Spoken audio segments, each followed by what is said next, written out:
Are you there? Okay, things are looking better. Okay, he's there. Could be. Good morning and welcome to Broadway United Methodist Church. Thank you so much for bearing with us as we our technical difficulties this morning. We're so glad to be with you now in worship. My name is Kim Davis and welcome to Palm Sunday services. Zechariah 9:9, it says, "Rejoice greatly, O my people, shout with joy, for look, your king is coming. He is the righteous one, the victor, yet he is humble, riding on the foal of a donkey."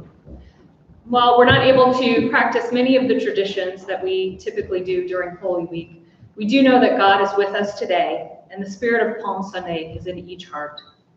We have a few announcements to share with you as we begin our worship experience. If you have prayer requests and would like them to be lifted up during our service time, please send them to us. We are in prayer weekly over your requests. We want to give continued thanks to Dana and Bart and Bob for all of their help in the area of technology. It takes a lot to pull off one of these services, and we're very grateful. We thanks to for their work, and that now we have a way to give online. On our website, you'll find a link to give using our PayPal account. We did try it out this week, and it worked great. We also have an outreach idea that you can play a big part in. Dana has been making masks for a nonprofit organization called Sew and Serve. You can find a link on our Facebook page that provides instructions. If you have the ability to sew, then look for instructions this week in our newsletter. If you're like me, then maybe it's a better idea to give money instead. If you give to our missions fund, we will make sure it goes to buy supplies for people to sew these masks. Now, Pastor Kevin will come up and begin our time of worship.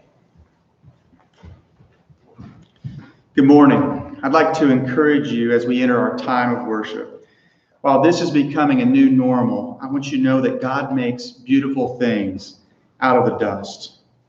In a time of uncertainty, for some, a time of fear, God is prophet, provider, and king. Wherever you may be in this moment, God is truly present and God is with us. Let us bow our heads to pray. God of love, we welcome you into our space. As you prepared the way for Jesus to enter Jerusalem, we pray that you prepare our hearts for your leading.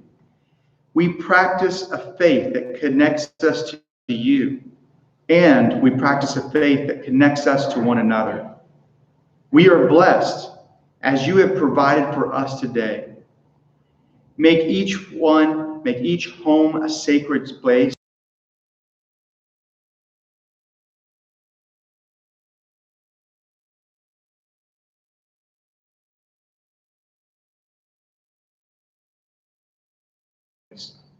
In your name, Lord. Amen.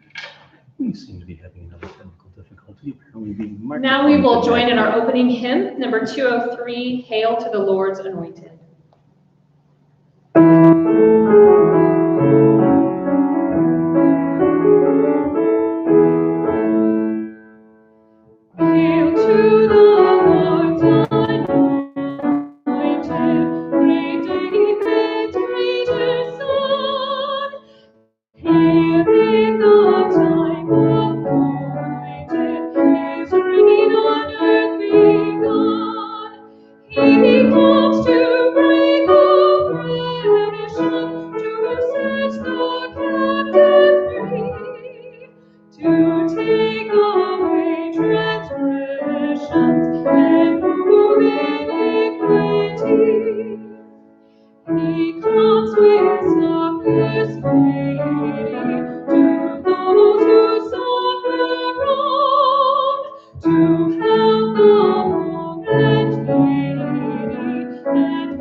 Flowers, springing in his path to bear.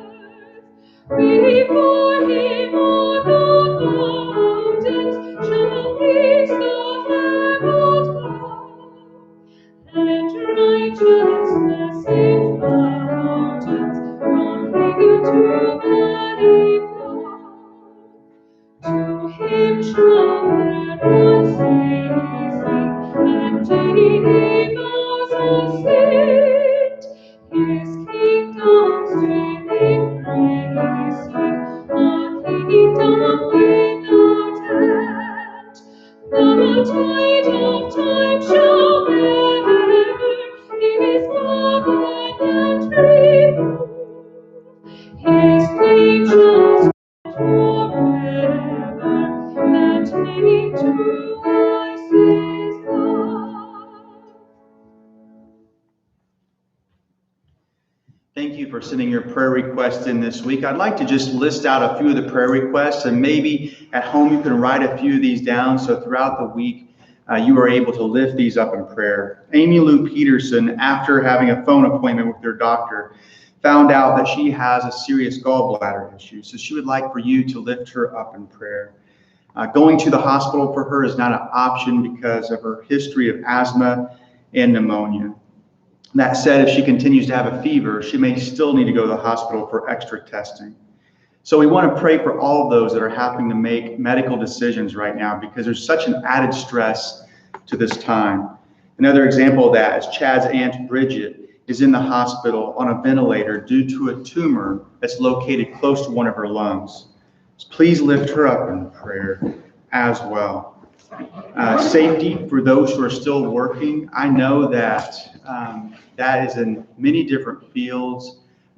So many people are still working and providing us so many services. Essential workers are such a blessing to us. And so we need to lift them up as a prayer of safety for them. We also want to pray that people continue social distancing. If they are currently not, we want to encourage them to do so and pray that they do so. Dr. Yang and all of the ER staff worldwide that are on the front lines of this pandemic, we want to lift them up in prayer as well. Let us bow our heads to pray. Jesus, you set your face towards Jerusalem and walked alongside those who suffer. Be our vision that we too may walk the way of compassion and extend help to those who are in need. Lord, you stop to heal the sick and tend to those broken in body, mind, and spirit. Be our vision that we too may be a source of healing to all in need and in need of your grace. Lord, hear our prayer, and in your love, we pray that you answer. Jesus, you said, the first shall be last and the last shall be first. Be our vision that we too may see through your eyes, that when the marginalized and oppressed will be raised up and know that they are indeed beloved children of the Holy. Jesus, you took the time to pray and to be silent. Be our vision that through our prayers, meditation, and reflection, we may draw closer to you and find our way on this journey of faith. Lord, hear our prayer. And in your love, we pray that you answer. Lord, you entered Jerusalem with peace in your heart. Be our vision that we too can live as people of peace in the face of the world's many conflicts. May we hold your vision of justice and peace ever before us. Bless us, O Blessed One, as we enter into the days ahead of us. We will need your power. We will need your presence to sustain us as we move through these difficult days together.